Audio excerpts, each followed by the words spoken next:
Откочена изградбата на далноводот кон Албанија, забрзана изградба на гасниот конектор кон Грција, пуштен продуктоводот по цели 13 години, најава за изградба на гасно поврзување со Србија, подготовка за изградба на когенеративна централа Рек Битола 1 и проширување на топловодната мрежа во Битола.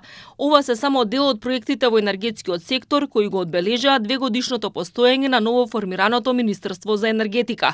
Министерката Сања Божиновска задоволна од постигнатото. Дополнително смета дека поради актуелните состојби на пазарот можно и да се случи поевтинување на струјата од следната година. Државните електрани до година ќе му испорачаат 70% од потребната струја на универзалниот снабдувач Евана Хоум.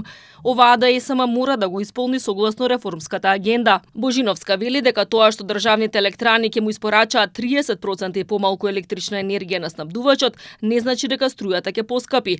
Токму напротив, цените можат да се намалат бидејќи во моментов се ниски поради големите количини кои доаѓаат од обновливи извори. Ако ги гледаме цените како се нула во овој период и колку многу има повеќе електрична енергија и дека веќе Грција извезува, јас мислам дека може да се очекува намалување на овие цени, меѓутоа тоа е сепак берза, што значи на берза може да има и скокови и падови, меѓутоа некој тренд е дека сега има многу ниски цени и нули. Регулаторната комисија за енергетика најави дека ќе се прави анализа дали ќе се задржат постоечките тарифни блокови. Се уште не се знае дали ќе има промени, но Божиновска вели дека поддржува решение кое нема да вклучува поскапување на струјата. Најпрво блоковите беа донесени кога цените на електричната берза изнесуваа 700, 800 или 1000 евра за мегават час. Сега имаме комплетно друга слика, односно имаме цени нула.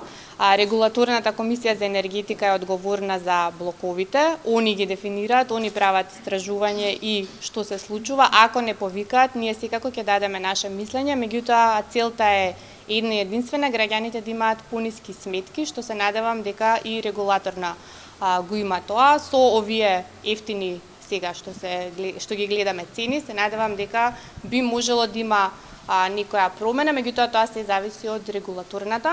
Министерството за енергетика големи надежи вложува во обновливите извори на енергија. Веќе била исполнета обврската за инсталиран капацитет од најмалку 50% од обновливи извори, односно Македонија исполнува 58%.